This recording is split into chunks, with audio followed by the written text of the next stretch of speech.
नमस्कार। Law of attraction and युग निर्माण परिवार में आप सभी का स्वागत है। अपने आराध्य, अपने इष्ट, अपने गुरु, जिस पर भी आपकी पूर्ण श्रद्धा हो, उसके प्रति संशय का त्याग कर दीजिए। संशयात्मक बुद्धि का त्याग कर निश्चयात्मक बुद्धि से उनके आश्रित हो जाइए, उनके भरोसे हो जाइए, उनके मार्ग पे चल दीजिए। आपका कल्याण हो जाएगा। हमारी दिक्कत ये है कि एक तो हमारा कोई आराध्य, इष्ट, भगवान निश्चित नहीं होता, अर्थात बदलते रहते हैं। हम किसी एक पर टिकते ही नहीं हैं। हमारी श्रद्धा किसी एक पर होती ही नहीं है। हमारी श्रद्धा खंडित होती है, और वो श्रद्धा भी इसलिए होती है कि किसी भगवान से, किसी ईश्वर से, किसी देवता से, किसी देवी से, किसी गुरु से थोड़ा सा लाभ मिल जाए, भौतिक आवश्यकताओं की पूर्ति हो जाए।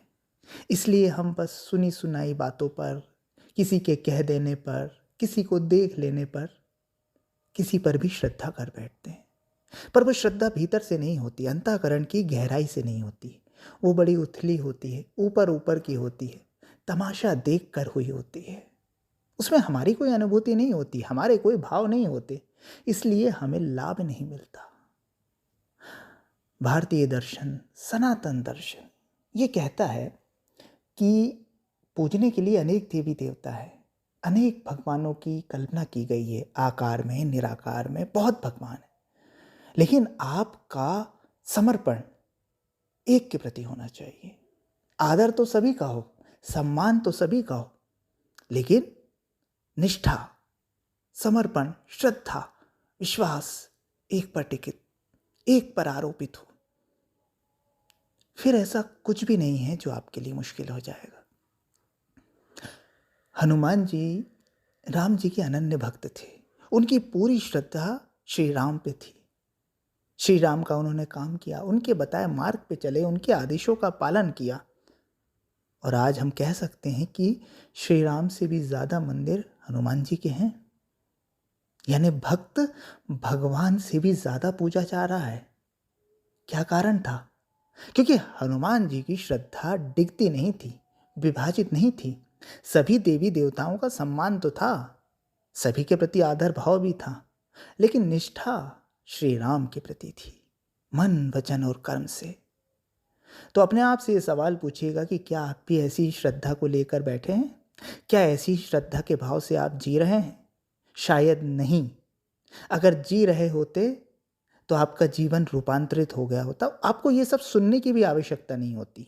आपको ये सब सुनना पड़ रहा है। आपको अभी भी अध्यात्म और धर्म की तलाश है, अभी भी आपको शांति की तलाश है, यानी आपकी श्रद्धा कहीं आरोपित नहीं हुई है।